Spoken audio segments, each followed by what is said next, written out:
All right. Welcome, everybody. I'm going to continue to let people in. My name is Amy Marie Granger Welch, and I am the Robinson High School PTSA president this year. It's my second year. I have an 11th grader. Yeah, I'm almost there. I'm almost in that college mindset. I'm not quite there yet, so I'm super excited about tonight. And have everybody, if you guys have questions, just throw them in the chat, and then we'll continually look at the chat. I want to introduce my experts. We have Emily Strickland, and she is our CUBE coordinator this year. And she has worked with Anne, who created the CUBE for, I don't even know how many years. I'll let you guys kind of talk about that a little bit, but, and I'll let them talk about the CUBE because I did get some kind of exciting news today. I had, and there will be some parents coming back on volunteers on campus soon. So they're working on those plans for that. So we had a meeting with Superintendent Davis today. So I'm also the VP of Leadership for County Council PTA too. So we had a meeting and I asked, hey, come on, we need support for our seniors and our juniors, and our students really need college support. So, and our CUBE does great work. So he agreed that we definitely need volunteers in the schools, and they're working on some kind of plan for that, what that will look like, and then maybe stages of different types of volunteers in the schools. So hopefully, fingers crossed, we'll hear some news on that in the next few days or so. So, and then we also have Michelle Blaylock, who is a CUBE volunteer. She is the Ribley president, and she is the Roland Park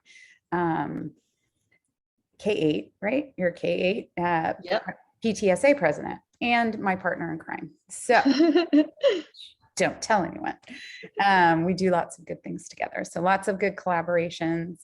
We do like to do things.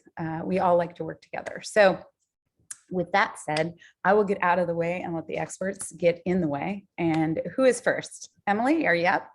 I'll just sort of give an overview, and then we'll hand it over to Michelle. So thank you, everybody, for coming. We're thrilled to see the turnout this evening. It's great. I just want to give you sort of an overview of what we're going to do this evening. First, we're going to let Michelle talk a little bit about financial aid, kind of give you a preview of what you need to start thinking about working on after you get through the application process. Then I'm going to come back and give you a timeline for your seniors and some helpful tips for navigating the application process. And then Anne is going to come on, and she is going to discuss essays and short answers and some important tips for presenting the best from a student perspective on what these schools like to see, and a few guidelines there. And then we're going to try and go through that relatively quickly because we love to leave some time for Q&A for specific things for you all and don't want to take up your entire evening. So at that being said, I'm going to turn it over to Michelle right now. Thank you so much, Miss Emily. Certainly do appreciate everyone's time tonight.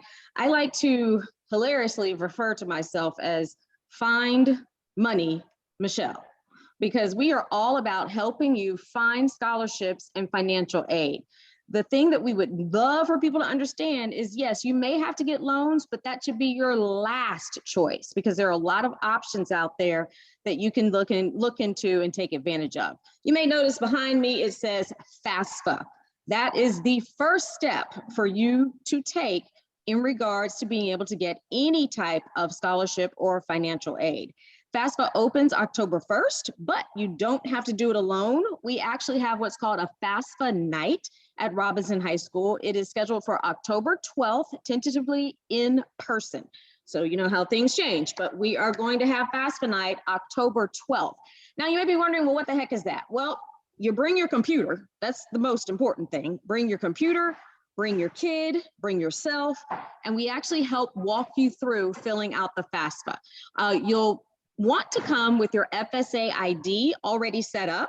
And I'm going to give you lots of videos that we did from last year that was going to walk you through all of this stuff. We have probably almost 2.5 hours worth of videos that I did with Ann. So there's plenty of information out there, but I do want to just make sure that you know about FAFSA night coming up October 12th. And like I said, FAFSA is that first step that you take. You have to fill it out to get any type of financial aid. More and more schools are requiring the FAFSA, even for just scholarships. So want you to know just how important that is. Now, you may be wondering, well, how in the world do I get to these videos? Let's see if I can successfully share my screen and skip over to it. And we shall see what pops up. All right. Ann, can you nod your head? Do you see college access resources? So Ann and I spent a significant amount of time last year creating, look at all these videos we made, Ann. I don't even think we remembered that we made this many of them. So we literally have, there's another video that's available that's like 2 hours long, but we have from Florida Bright Futures to the FAFSA completion, the Hillsborough County Scholarship Matrix, top websites to find grants, Florida merit-based scholarships. So they're the documents that you need to complete the FAFSA. I want to stop here and make sure you see the how to create a FAFSA ID. These are all YouTube videos. So, well, oh, I didn't know it was going to be talking. Let me turn that back off. But basically, those are all YouTube videos where you'll be able to just listen. It's only 8 minutes and 47 seconds, but it'll really help you come to FAFSA night prepared with your FSA ID. So definitely wanted to make sure that you're aware of FAFSA night. It's a fun night. We feed you. We have representatives from Hillsborough Community College and some other colleges as well attend. FAFSA is not hard. It just needs to be done. So we figure since we all have to do it, at least if you're a senior, which I am actually a senior mom this year for the very first time. So I finally get to practice what I preach. So we love the fact that we can kind of all come together and complete the FAFSA together on October 12th. And Emily's going to send you out all of the links that I just showed you. So you'll easily be able to get back to the CUBE Resource Center where you have all of the YouTubes with Find Money Michelle. And I like to call Ann all the answers Ann. Who's next? Thank you very much, Michelle. All right, so I'm going to go over a little timeline. I'm going to share my screen here with you all. And okay, hopefully you can see my screen now. And we are going to go through a timeline. Again, as Michelle said, we're going to send all this information out. Amy Marie is going to put it on the PTSA website, and we will also post the links other places, but we will send it out to everybody. But wanted to sort of give you a timeline of what you're looking for over the next month. So I'm going to go through this timeline, and then I'm going to go through some additional forms and resources that I think will be beneficial. And then we'll go to Ann for some more specifics and things. So first and foremost, senior year is a big year, but we do like to remind and everybody that don't get senioritis. Schools will look back at your senior grades. They will rescind offers if you went to sleep this year and did not continue with the same trend that you have had your previous years, which they accepted you on. So just because when you apply, especially for the early applications right now, and so you're not sending any senior grades, that does not mean let them slip. So we're going to start obviously with September. You want to make sure you have your college list built. You want to have your safety schools, which are your schools which you pretty much have a guarantee of acceptance. Your target schools, which are your schools that you fall in that area when you look at your test scores, your GPAs, your activities. And then your reach schools, which may be, I've always dreamed of going here and I'm going to give it a try. The college list needs to be put in your Naviance. A lot of students probably already have them in their schools I'm thinking about. Ms. Dabowski has asked for, in the counseling office has asked that all students put by October 1st the schools they are applying to under schools I'm applying to in Naviance. That being said, you also want to create your final resume by adding your summer activities and any new or continued things that you are doing your senior year. If you have not already started the Common App application or any other applications, if you're applying directly to the school, that process needs to be started now. As well as starting your college essays.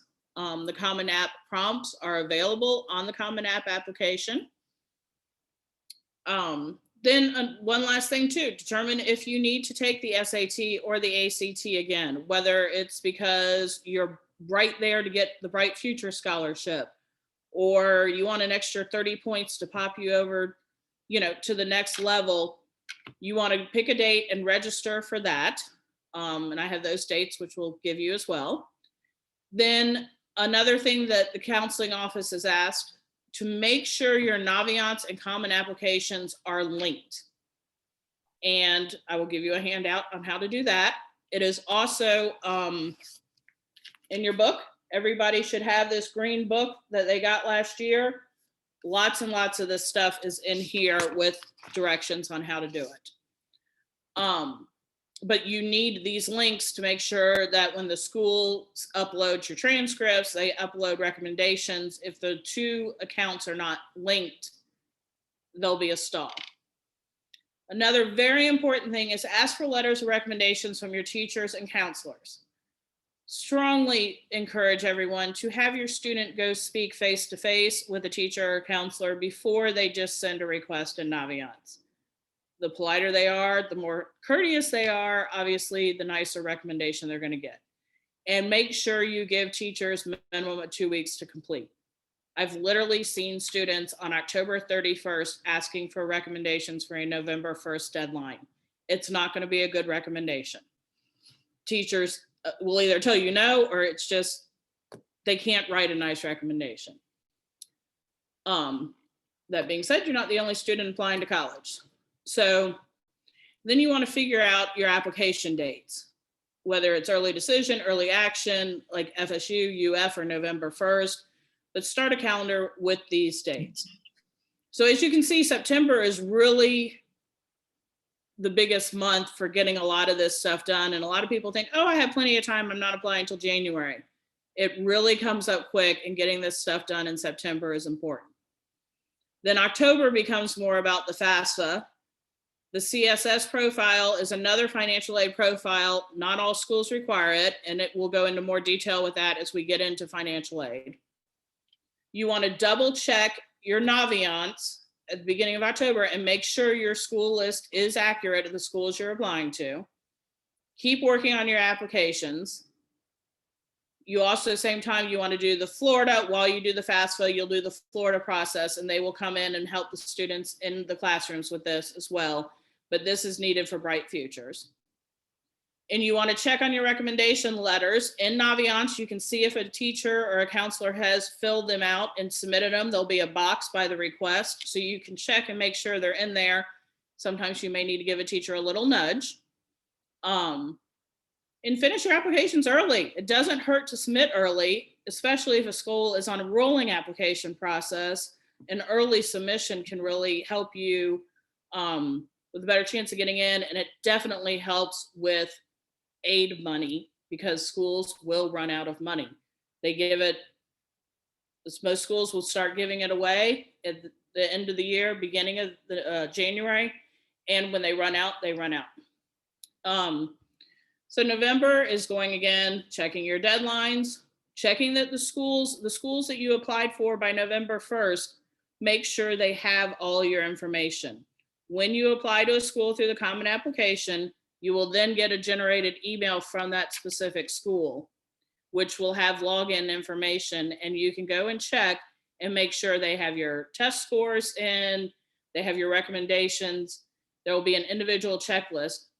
Most of the time, this is also where you'll come to find out if you are accepted. December will continue.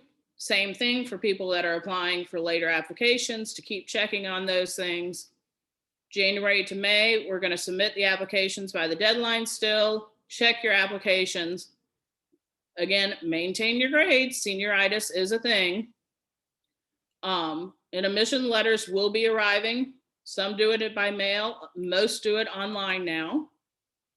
Then we, suggest if you can, go visit the schools where you are offered. Compare your financial aid packages and make the choice of the school you're going to attend. So these are a few tips that the counseling office asked that we remind you of.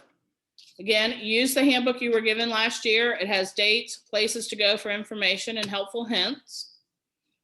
Get a journal and write down all your logins, because as I said, you get emails from all these different schools with different logins. It's very helpful to have, Florida State, your login name, your login password, and all that, so you can go back and check each of the schools, because one school may do it by your email. One school may actually give you one, so you can't make it consistent across the board. Attend some college fairs in the area. And there have been some virtual ones, like the CUBE did post on our Instagram page. PTSA shared also a virtual one that was last weekend. So you can just Google and find more options. You can go stay with a friend who's older and is in college. Find out what they like or dislike, or just have a phone conversation with them. Check Canvas. Information is posted in Canvas on a regular basis for all students. The SUS matrix, which we'll look at in just a second, has also been posted on Canvas. Again, 2 weeks for recommendations. The better you do on your brag sheet, the better your references will be. You can take the resume you did in Naviance and attach it to the brag sheet, so you don't have to rewrite everything. But the more you give them, the better they will do for you. Because what happens is a teacher or a counselor looks at that to personalize your recommendation. And if you just said, I was in clubs, they're going to put Emily was involved in clubs. But if I give specifics about leadership and things like that, it will be written in there in a much better way. And another is, if you're eligible, you can get fee waivers for both applications and testing, so that there is not a financial burden to apply to multiple schools or to take your test again. And again, stay on top of it all. It's going to be a great year. Create a calendar, whether you do it on a piece of paper or on your phone, just to see what's going on, and stay on top of things. So that's sort of an overview of the timeline that needs to be taken care of for this year. And now I'm going to go over a few of these other forms that I briefly mentioned. I don't totally, here we go. All right. This is a question we get a lot. What types of admissions are there? You have your early decision, which is bottom line, total commitment. I am applying to, I'm just going to throw Harvard out there. If I get into Harvard, I don't care what it costs, I'm going to go. And you will not apply to any other schools, or you will withdraw applications. It is a commitment to that school that says, if I get in, I will attend no matter what. Some schools take early decision and early action. Some just have early decision. All of that will be spelled out on the application for you. So early decision is 100% binding. Early action allows you to apply early. Normally you apply on November 1st, by around the holidays, but you're not binding that you're going there. You're telling them that you are really interested, but you're not binding. Single choice early action, some schools have it, and that is where you can only apply early action to one school, but you can apply to as many other schools as you want on the regular timeline. Rolling admissions is used for a lot of the state, not a lot, but some of the state schools like UCF, USF, both do rolling admissions. And that is something I would say, don't wait till the end, because if you are going to use one of those, or if that's really where you're interested in going, you want to give yourself the best chance. So the best chance is to apply early. It shows them you're interested. It gives you a better chance of being accepted. And when they start giving out money, you have a much better chance of getting money earlier than later. As it says in here, you know, you snooze, you lose, and you won't get the money. Regular admissions is traditionally a January, February, or March admissions deadline. Everybody hears by April 15th. And then the common application is the application that does most colleges. It's one application. There will be additional essays or just brief answers that may go to specific schools.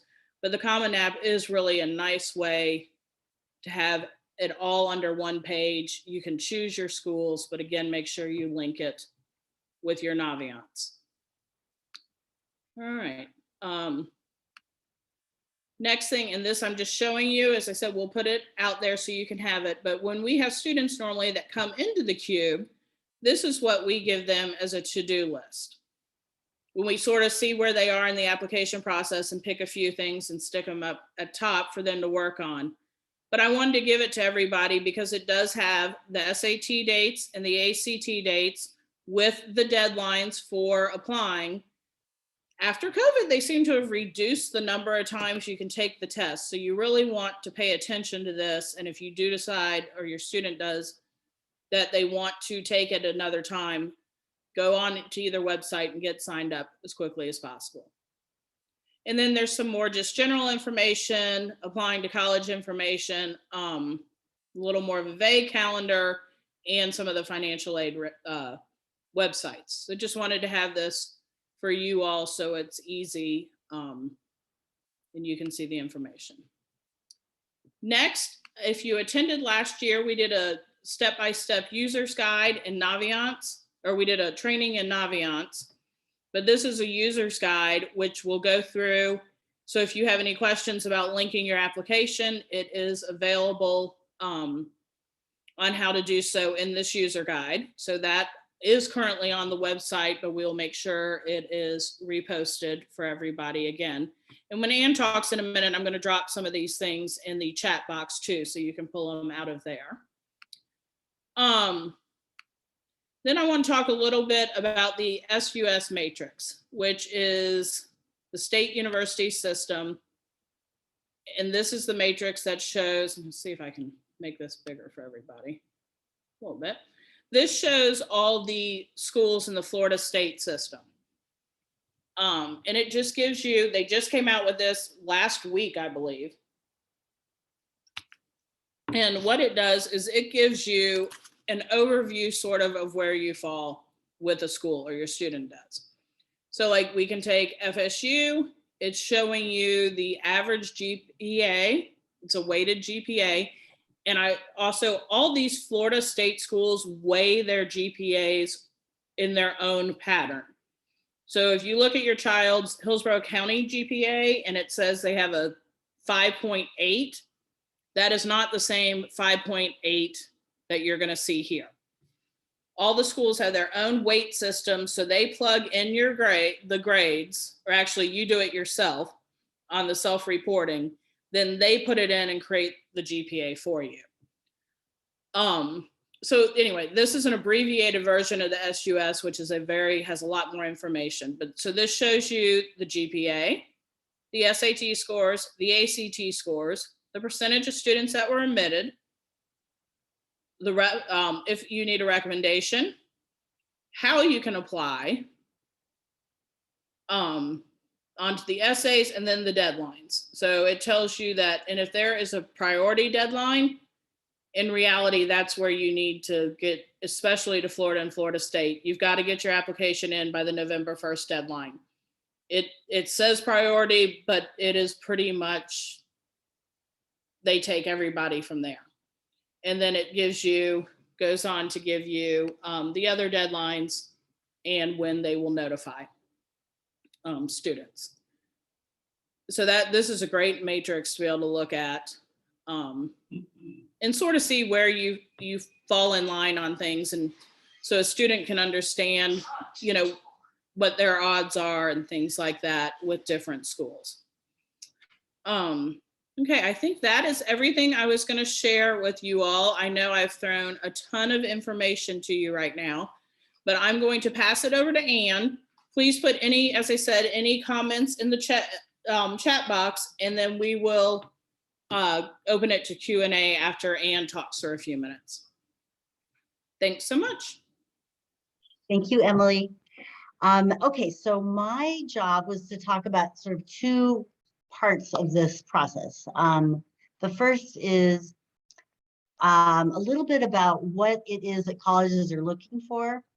And the second is how to write essays and short answers as part of the application that really highlight the student. And I know, I'm pretty sure everybody who's on this Zoom call, I think everybody's a parent, so we'll be talking about your students.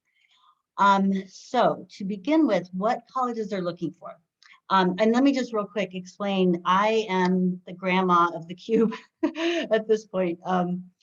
I have 3 kids and they all have graduated from, high school and then college and then graduate school. So I have also just worked with probably thousands of kids in the last 9 years on doing college applications.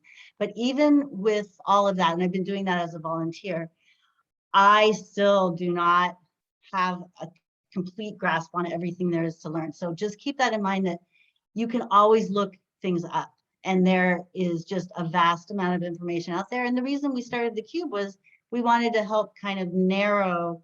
We wanted you to have a place to come to ask questions. And so I'm so glad we're doing this Zoom call tonight.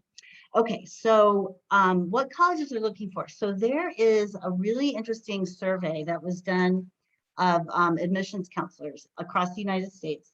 And everybody thinks that colleges are all looking for the same thing. And there are certain factors that pretty much go across all colleges, and then certain factors that are specific to certain colleges.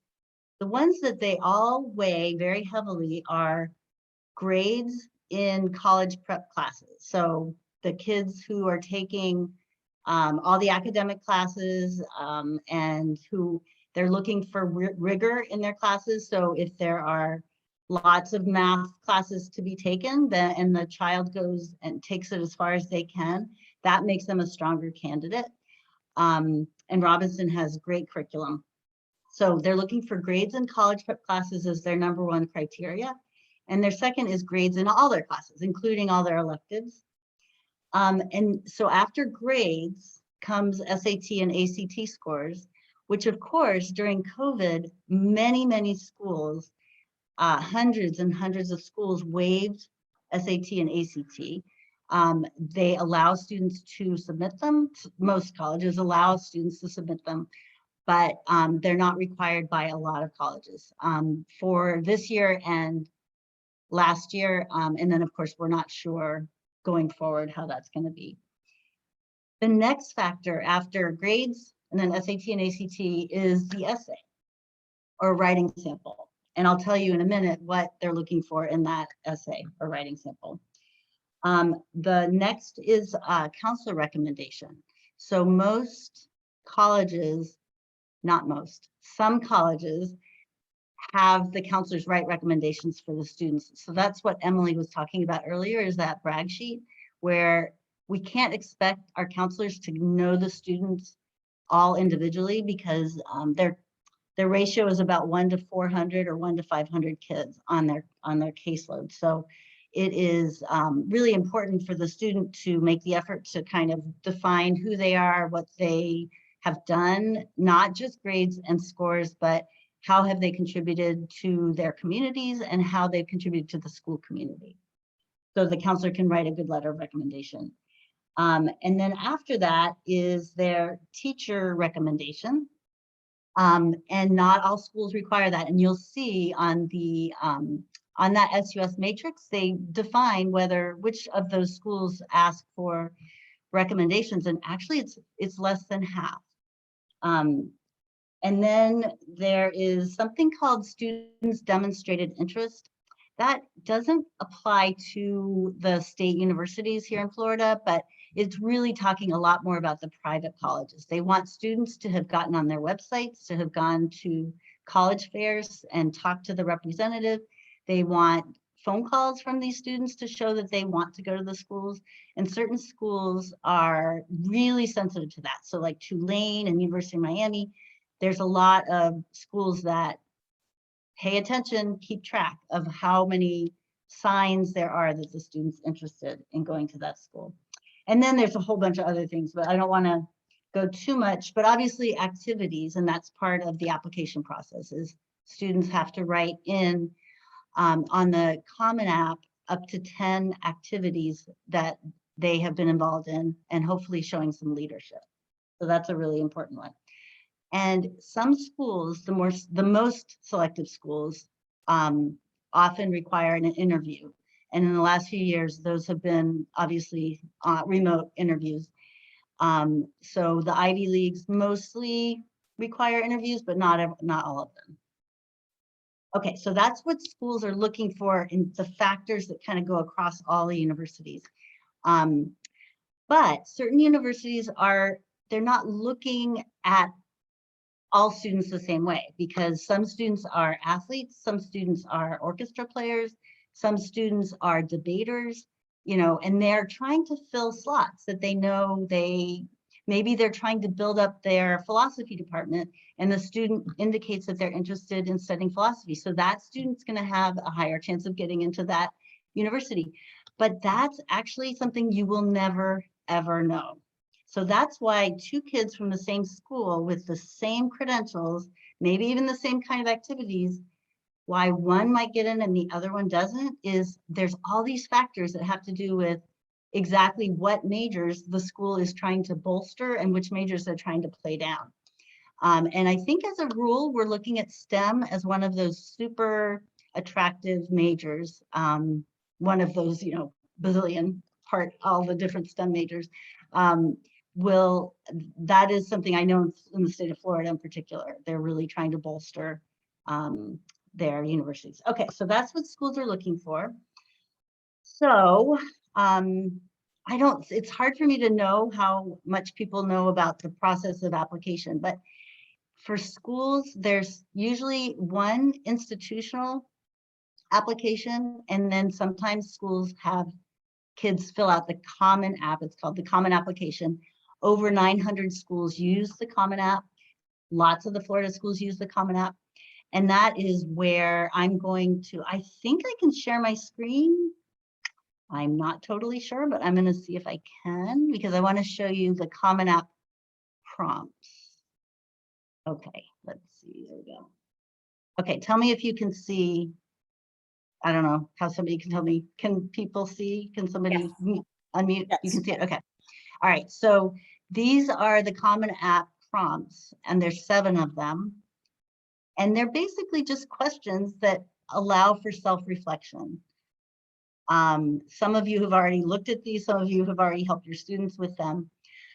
But if you look across, so the top 6 are actual prompts. The 7th, the student can just basically write about anything they want to. So basically they're prompts that apply for no matter what. The brand new one this year is number 4. And I think it's probably related to COVID, but reflect on something that someone has done for you that has made you happy or thankful in a surprising way. How has this gratitude affected or motivated you? So that's a really nice kind of upbeat prompt. Students have to write 650 words, and it's that's the limit, 650 words. There's no room to write after that. So they have to, it's pretty concise. It's about a page and a paragraph of writing, single spaced. And what schools are looking for across all of these prompts is they want to know something about the student that brings them into the 3D image, basically. Like, who is this kid? They know their grades, they know their activities, they know their leadership roles, they know what the counselor thinks of them. But who is this kid in terms of their values? And so if you really look at each one of these prompts, they're just kind of window dressing, because basically this essay needs to be about who is that child. And it just comes out in different ways. So what I do when I work with students on writing essays is I have them fill out quite a number of self-reflective questionnaires, or even better, I sit and we talk a lot about what do they do when they're not in school? What do they think about when they just have quiet time on the weekends? What do they hope for the future of the world? You know, like, what are their basic core values? And I have a very favorite website that I go to all the time. And I don't know if somebody, maybe Amy Marie can put it as a link, but the person is called, his name is Ethan Sawyer, and he goes by the name College Essay Guy. And this is one of his books that I use all the time, College Essay Essentials. But everything he's written is on his website. And not only that, but like oodles of more information. So everything I have actually attended a bazillion seminars on writing essays with students, but I like him because he's truly interested in making sure that the student really expresses who they are inside. So who is this person? What are their values? What are their qualities? Can they demonstrate this through the activities, through their stories? Can they give good examples? Okay, so first is who is the student? The second is, can they really convey that in a way that is as though they're telling us stories about their lives that demonstrate their values?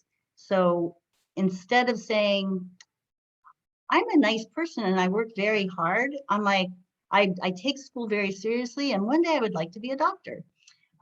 So that's telling us what I want to see in an essay is I want them to tell me stories that lead me to the conclusion that they have these values. I don't want them to say it, I want them to show it.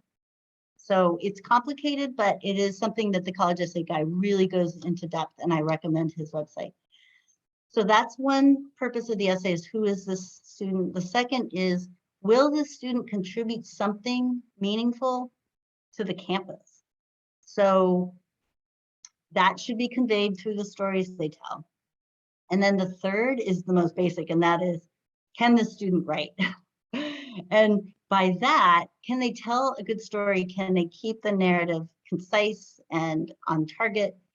But it's spelling and grammar. So I don't ever work with students on spelling and grammar until the very end. I call that the polish phase. So I don't even comment on grammar or spelling until the very end, because we don't want students to be critical of themselves as they're writing. We want them to just have it flow, and then you can cut it back. But it's very important that they then show that essay to you or to a teacher or to somebody that they trust to get them good feedback, and also somebody to just look it over and make sure that there's no glaring errors. It should not sound like a parent wrote it. It should not be using big highfalutin words if that student is not a highfalutin word kind of student, because admissions counselors are super sensitive to students who, there is such a thing of parents writing their kids' essays or hiring somebody to write essays for them. And it's not common, but it is, I mean, gosh, we just had that huge scandal.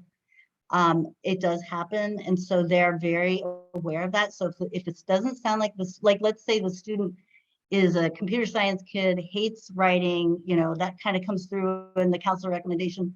And then all of a sudden they write the most beautiful piece of poetry. Then you've got to figure some things off. It does not all fit together. Okay, so I'm all done. I think I probably took up too much time, but thanks for listening, and I'm happy to be available to anybody if you have questions. So let me stop sharing my screen. Now. Thank you very much, Anne. And if you will look in the chat box, David has a question, and maybe I think you'd be a great one to answer this. It says, curious to know if comparing a student from Robinson IB and a traditional high school, does the Robinson IB hold extra weight in the admissions process if all else is the same? GPA, SAT, ACT, clubs, etc. Okay, so lucky you, I had twins. One went to Blake High School and one went to Robinson IB. And unfortunately, they didn't have the exact same scores or grades, so I can't actually hold that similar. But Robinson IB does count for the rigor piece that I explained earlier. The curriculum is the most rigorous out, hands down across the board, even compared, in my opinion, nobody will say this, but I believe this, that IB, the rigor in IB is higher than if a kid has all APs.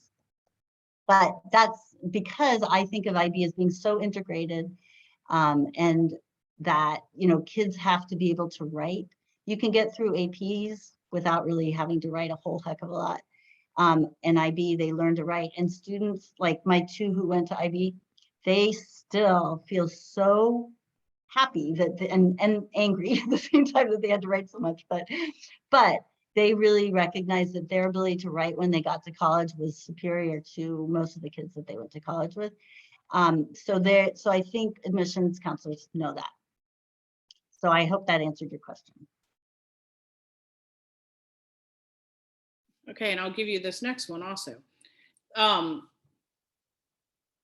Just a parent is asking about the National Merit Scholar, and if the student qualifies, do they get an email? I believe the school finds out first and then the student, but can you confirm that? Yeah, my oldest was a National Merit Scholar, and I don't remember the details. I do think the school knows before we do, and I don't think it's until October. I believe it is later, and I know it is a different percentage or a different ranking or score by state. And Yes. A lot of that is public, but I believe it doesn't come out until the schools get the information, announce it to the students, and then go from there. Anybody else have any other questions? I did post all the different forms. I realized I had put a couple of them in Pages initially, but I went back and changed that and put PDFs of everything I showed earlier. Does anybody else have any questions?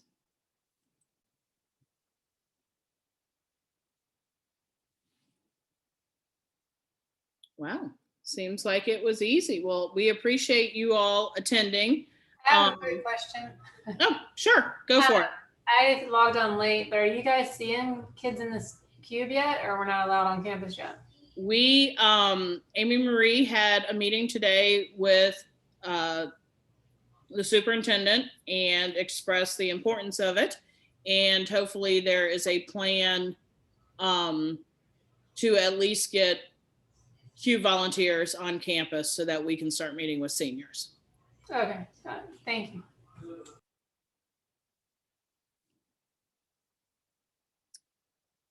The green handbook that we referred to, it was passed out last year to juniors. It's on the website. There is a link to it, which is in the chat, and it is also on the PTSA website. If your student did not pick one up last year as a junior, the counseling office has them, or if you are a new student to Robinson, because there are some new seniors this year, they have some extras as well. Yeah, and we're looking for a student to help update it for this year. So if you have a student that needs service hours or would like to take on that project and make it more student friendly, I think is the word we're looking for, something that will catch their attention and, get them excited about it. Have them reach out to me or Emily or Michelle, and we'll get them connected, and maybe we can get it. It could be a service project in and of itself. So can I say a couple more things about the Florida schools in particular? Please. Absolutely. Okay. I would encourage any student who's applying to any of the Florida State University system schools to look hard at their merit scholarships that are just for Florida residents. I have a handout that I'm pretty sure, actually it is on the videos that Michelle and I did. And it is, actually, I'm gonna share my screen real quick because I think finding scholarships is really a big deal. So this is in-state merit scholarships for public universities, and they're all across the top. So the 12 universities are across the top. And this is from last year, but I'm going to assume it's not going to be too different. I haven't updated it yet, but so across here, it tells you what test, when is the last SAT or ACT that they can take. And this was last year's dates, but they'll be the rough similar ones. But the date that the university application is due is way earlier than what it would say on the SUS matrix in order to qualify for the merit scholarships. And let's look at USF. Here we go. So USF, you can apply anytime. It's rolling admission. But to be considered for merit scholarships, you have to apply by January 1st. There's no separate application. So then I've kind of outlined what the scholarships are. Florida Gulf Coast has a really great ones. Florida Poly has amazing ones. FSU is hard to say. New College has great ones, but I want to find USF. University of North Florida has bazillions of them. And then here's USF. So at USF, this is what I absolutely love. So if your student scores in these areas, in this range, they're also probably getting Bright Futures. So this is on top of free tuition. So if your student has a 29 on the ACT and a 4.0 or higher on their GPA, that not only do they get free tuition because of Bright Futures, but on top of that, if they go to USF, they will be given $4,000 a year. So for students who are tight on trying to find money to pay for college, if they are in the range that they will get Bright Futures and they live at home, they'll be making money because they'll be living at home, free tuition, and they're getting paid $4,000 a year to go to USF. And then if your ACT is, and this is from last year, but I'm pretty sure it's similar. If you have a 32 or higher, then they're going to get paid $5,000 a year. So if they decide they don't want to live at home, this $5,000 a year can be used towards their room and board. And room and board is generally about $14,000 a year. So then you have to come up with $11,000. But if the student is low income enough and they qualify for a Pell Grant, that gives them another $6,500 on top of the $5,000. So that's $11,000. So basically, they could have a part-time job and pay for their entire college, as long as as long as all these things are in order. So when I see this, I get so happy because it's one of these very rare things in the state of Florida is that our tuition is so low. And if you're high achieving, then you get your tuition covered through Bright Futures. And then on top of that, you can earn these other scholarships automatically. These aren't ones you apply for, just with your scores and your grades. That's all you need. Okay, so I'll stop talking because I can't get feedback from anybody. But I just wanted to make sure you know that there's a lot of money out there. This is just the tip of the iceberg. There are so many scholarships out there. So again, the CUBE can help guide your student in that search for scholarships. Okay. Thanks, Anne. And that is correct. And we will go have a session later on with scholarships and go into more detail for everybody after that. We just wanted to start with the application process now, give you a little touch into FAFSA and scholarships, and then we will go into more detail. Couple more questions from the chat is any advice for juniors? And that question, and also with that, do juniors ask for teacher recommendations at the end of the junior year? That being said, yes, recommendations at the end of the junior year is the best way to go. In reality, most students don't do it. So that's why we're talking about it tonight. But absolutely, your junior teachers are the teachers that really know you. your senior teacher, you've had them for 3 weeks now. So they're really not the best person to ask unless you happen to have them in another class. So if you can ask at the end of the year, you're going to get the best recommendation from those teachers because they have the whole summer to do it. So that is ideal. As far as advice to other juniors, you will, in the juniors, we will do the handbook for juniors this year. So counseling office will have a junior night, which is really a overview of what to expect in the fall of next year for the juniors. And right now we really suggest to them in the CUBE that they start figuring out where they may be interested in going. Do they want to go to a state school, to a big school in a small town, a small school in a big city? Start to make some of those decisions and put as many schools as they want in the schools I'm interested in so they can start to narrow down the process. And if you have the opportunity, take some road trips just to go look at different schools. And work on your service hours. Service hours, yes. Don't Service wait till hours, senior year. and log your service hours. Yes, log the darn things. I have a question about the letters of recommendation. So if you have 2 or 3 teachers that you think would write nice letters and you don't really know your counselor as well, do schools require the letter to be from a guidance counselor, or can you choose They are separate. guidance counselor? And how many letters do these kids usually have in their back pockets? 2 is traditionally, and I'll let Ann chime in as well, but 2 is traditionally good. They will separate them by counselor in the schools, as I believe Ann said earlier. They do know that it's normally a 400-to-1 ratio in that, so they don't look with the weight on the counselor letter like they do on the teacher letter.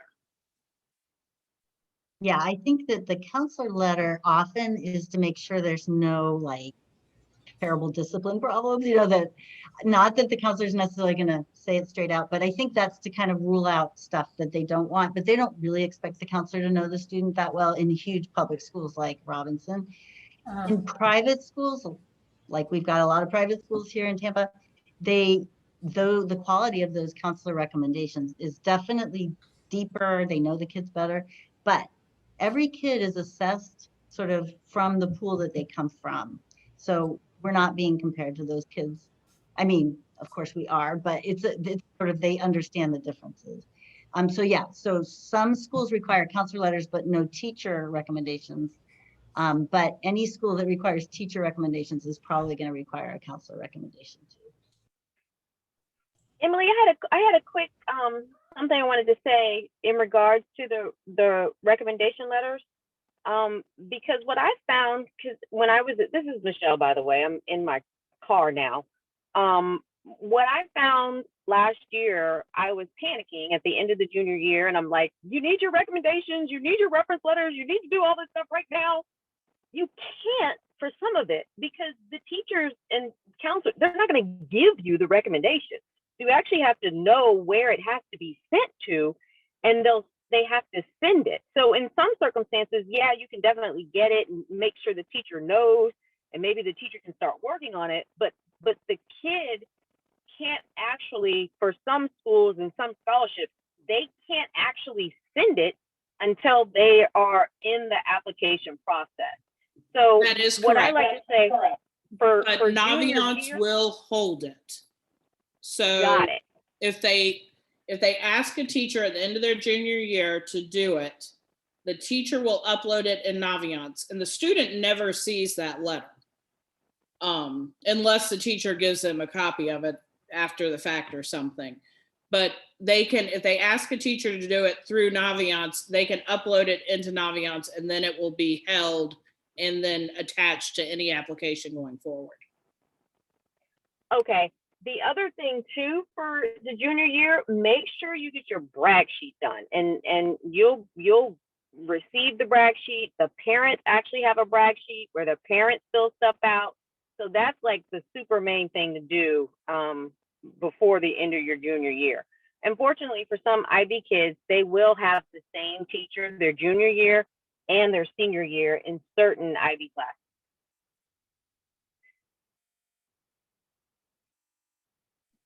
Very true. Good point. And we also have someone who said that they got a recommendation from a teacher who's now retired that they had last year who's now retired. And I think that's perfectly fine. Somebody had a question about, it says here, just to clarify, if students qualify for the scholarship you're talking about for USF, do they have to do anything like apply for the scholarship? Would they automatically get the scholarship if they qualify? And the answer is yes. It's part of the application process for them. That's not true. I mean, there's a lot of different kinds of scholarship. This is the very specific Florida merit scholarships for USF. And that's what I'm going to recommend if you're interested in making sure you have the most updated information. I am the Google queen, so just get on Google and just write Florida Merit Scholarships, University of North Florida. And it should take you pretty quickly to the website. And, so put the name of the college and just write Florida Merit Scholarship for undergraduates. And you'll see, it'll take you to the page. I don't want to go into, there's so many details about that, but those are ones that are automatic. And they'll tell you if they're not, but they mostly are.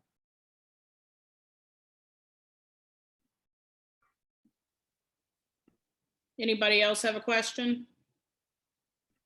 You're welcome to unmute if that's easier.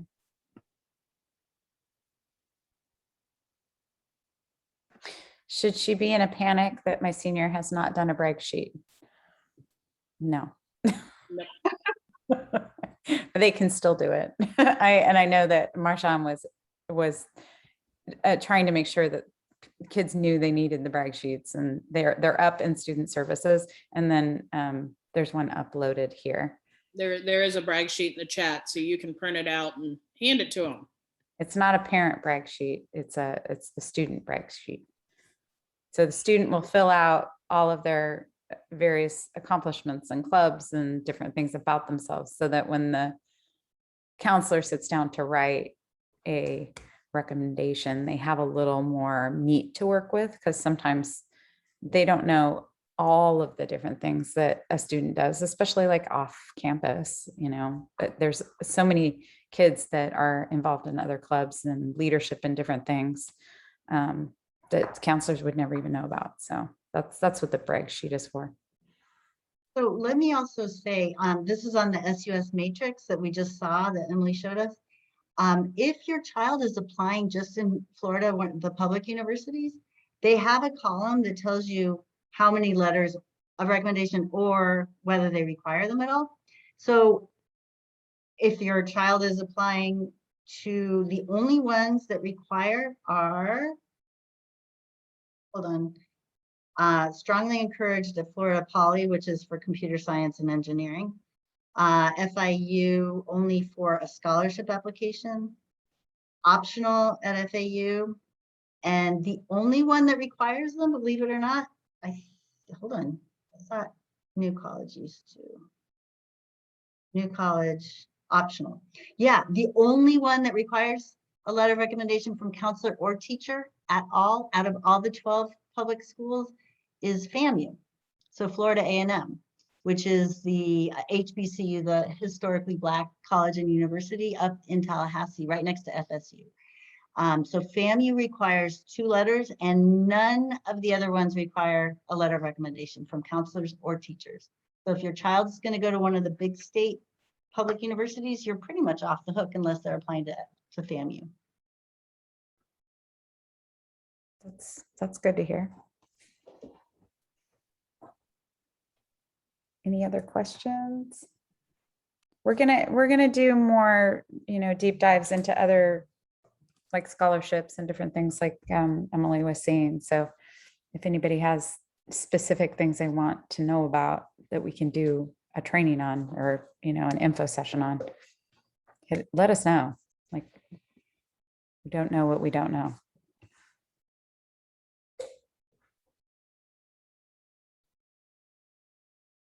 Oh, thank you. I just want to thank everybody for coming. This was an amazing session. And Michelle and Emily, they are immersed in this all the time. So I thank you for bringing your knowledge and sharing it with everybody. And if you are interested in volunteering at the Cube, Emily is going to work on getting some training started. We'll start with the Zoom trainings and get it all up and ready. So as soon as we are allowed in the school, we'll be off and running. So, Thank you so much for your time. Appreciate it. yeah, thank you, ladies, and everybody who showed up tonight. So if you have questions, please reach out to, and we'll try to direct you in the right direction at least. I know Marjan and Ms. Dabowski and Ms. Capo are our two counselors, and then our IB counselor is, what's her name? What's the IB counselor? Michelle, help me out here. Miss Sprinkle. Miss Sprinkle, thank you. I saw her a couple of days ago. But anyway, thank you all. I will see you soon, hopefully in person next time. Would be nice. Thank you, Amy Marie, for organizing another great event. Yeah, I know. Awesome. I can't do it without you guys. You guys are the brains. Thank you all. Thanks, Emily.